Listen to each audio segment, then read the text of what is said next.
और बात का यहाँ पर आप सबके बीच जिक्र करना चाहूँगा। मेरे संज्ञान में, मेरी जानकारी में यह लाया गया है कि इस प्रोजेक्ट को लेकर यहाँ आसपास के कुछ लोगों के मन में कुछ शंकाएं पैदा करने की कुछ लोगों ने कोशिश की है। उनके मन में कुछ भ्रांतियां, कुछ कन्फ्यूजन थी तथा इस प्रोजेक्ट के पर्यावरण को लेकर के ऊपर पड़ने वाले प्रभाव को लेकर भी कुछ गलतफहमियां पैदा हुई थी। मैं इस मंच से इन सभी लोगों को आश्वासन देना चाहता हूं कि सरकार खुद पर्यावरण सुरक्षा को लेकर अत्यंत गंभीर है। जहां तक इस प्रोजेक्ट की बात है तो चाहे इसके निर्माण की बात हो या फिर इस प्रोजेक्ट के निर्माण के बाद इसके एग्जीक्यूशन की बात हो, हर क्षेत्र में इन्वायरमेंटल कंडीशंस का पूरा ध्यान रखा गया है। इसकी जानकारी आपको हमारे navy chief admiral DK. Tripathi ने दी है। हमने इस बात का भी ध्यान रखा है कि इस वेरी लो फ्रिक्वेंसी स्टेशन के निर्माण के समय अगर जरूरत हुई तो प्रभावित नागरिकों के पुनर्वास की व्यवस्था भी इंश्योर की जाएगी, लेकिन मैं समझता हूं शायद आवश्यकता इसे न महसूस हो।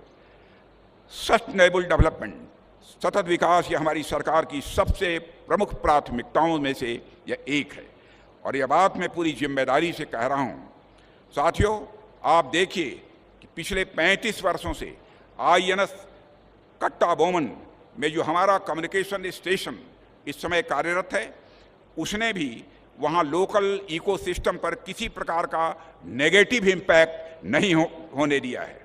वहाँ की बायोडाइवर्सिटी और वाइल्ड लाइफ दोनों ही आज सुरक्षित हैं, कोई भी जाकर उसे देख सकता है। न सिर्फ सुरक्षित हैं बल्कि वह फल फूल भी रही हैं। हम इस VLF स्टेशन में और भी नई टेक्नोलॉजी के साथ यह सुनिश्चित कर रहे हैं कि पर्यावरण पर किसी भी प्रकार का एडवर्स इम्पैक्ट न पड़े और आसपास के लोकल पॉपुलेशन के साथ मिलकर इस स्टेशन के डेवलपमेंट और उसके क्रियान्वयन के दिशा में हम आगे बढ़ें। सरकार का और विशेष रूप से तेलंगाना के माननीय मुख्यमंत्री श्री A. रेवंत रेड्डी जी का भी विशेष योगदान के लिए मैं तहे दिल आभार व्यक्त करता हूं। जैसा उन्होंने कहा कि राजनीति का मतलब यह नहीं है कि जो देश हित में काम हो उसे न किया जाए, और बड़े दिल के साथ उन्होंने इस काम को किया है। हम सभी जानते हैं राजनीति केवल सरकार बनाने के लिए नहीं की जाती है, राजनीति यदि की जाती है तो देश बनाने के लिए राजनीति की जाती है। शायद इसी भाव से उन्होंने सहज रूप से अपना पूरा सहयोग प्रदान किया है।